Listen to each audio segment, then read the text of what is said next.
We're going to suspend immigration from terror-prone regions where vetting cannot safely occur.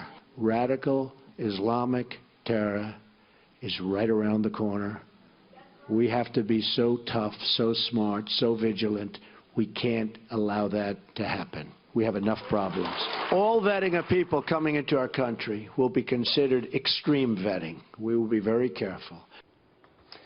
Now, that was President-elect Donald Trump promising extreme vetting to keep you, the American people, safe. Now, there's good reason to worry. Now, police in Germany, they stage anti-terror raids in 60 cities targeting an ultra-conservative Islamic missionary group, which is accused of trying to recruit for ISIS.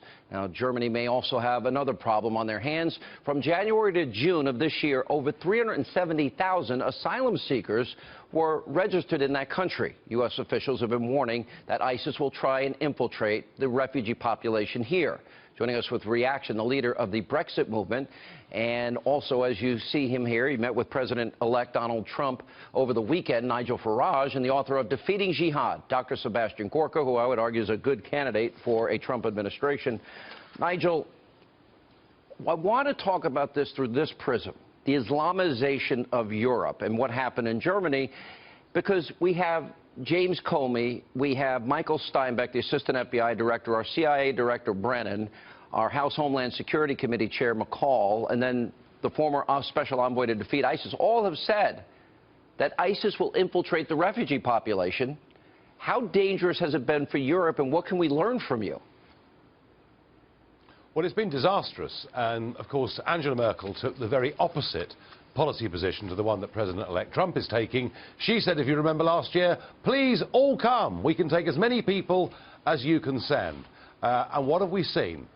Not just a rise of radical groups, the likes of which the German police are trying their best to hunt down today, but also we saw those scenes, remember, on New Year's Eve at Cologne train station.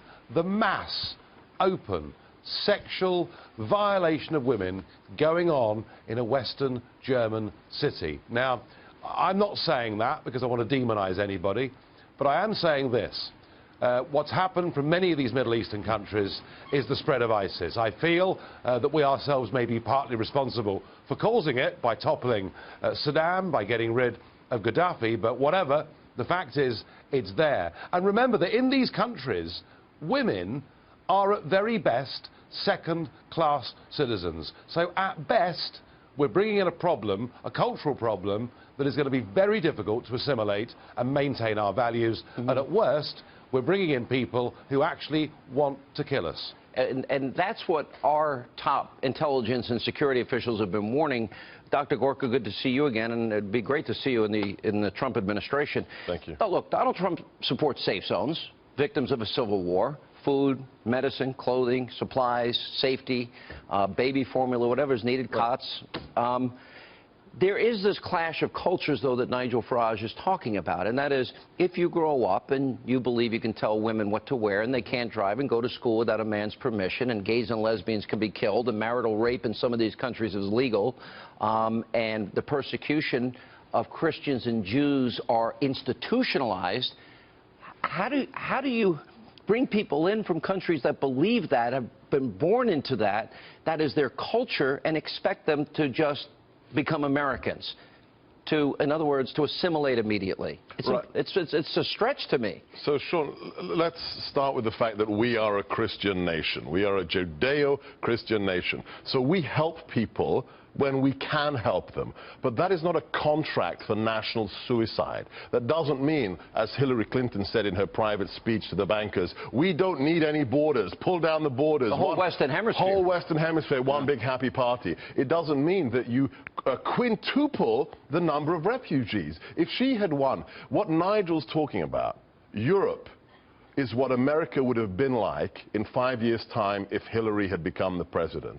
Probably 100%. Nigel, did you see that coming in America? I know you love America. You're one of our closest allies throughout history. Unfortunately, I would argue under Obama, those relations have become strained. But did you see that for America? Was that one of the reasons you were so vocal for Donald Trump? Yes, it was. I mean, the big picture is I believe in nation-state democracy. I believe that the people should be in charge of the decisions that affect their lives. What I saw with my country, with the European Union, was increasingly those decisions being taken somewhere else, and crucially, borders being completely removed.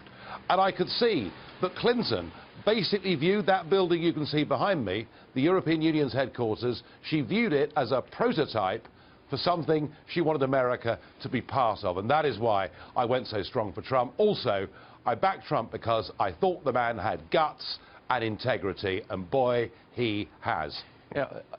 You have been talking to the Trump administration. You would accept a role in national security? I think every American, if offered one, it would be their duty. This man is going to make America great again, and he's going to provide leadership in the world. But you wrote a book. It was a bestseller, Defeating ISIS. We can defeat them. Absolutely, but only if America leads in the world. Remember, this administration, the Obama administration, made it part of the U.S. national security policy to lead from behind. Now, look those words up in a Webster's dictionary. Leading from behind means following.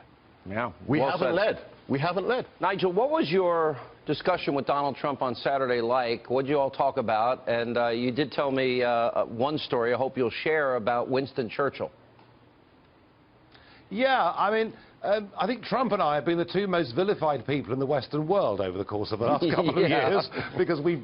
I think that's all true, by the way. The three of you, right? By the way, I'm not far behind you. I'm pretty close up there in some people's eyes. I tell you what, Sean, you're in the running, mate. Don't worry about that. No, I mean, this is the extraordinary thing, is that the liberal elite, the establishment, those that have had it all their own way for the last couple of decades, brand us as being extremists, brand us as being racist. All we're saying is we believe in democracy.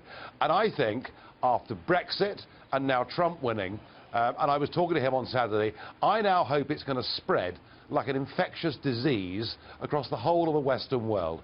I found the President-elect to be reflective, thoughtful, full of great ideas, and I tell you what, and I was very honoured to be given that time with him, but I really, genuinely believe he's got the makings of being a great president. Guys, good to see you both. I hope things work out. I'd love to see you get that position. Thank you, Sean.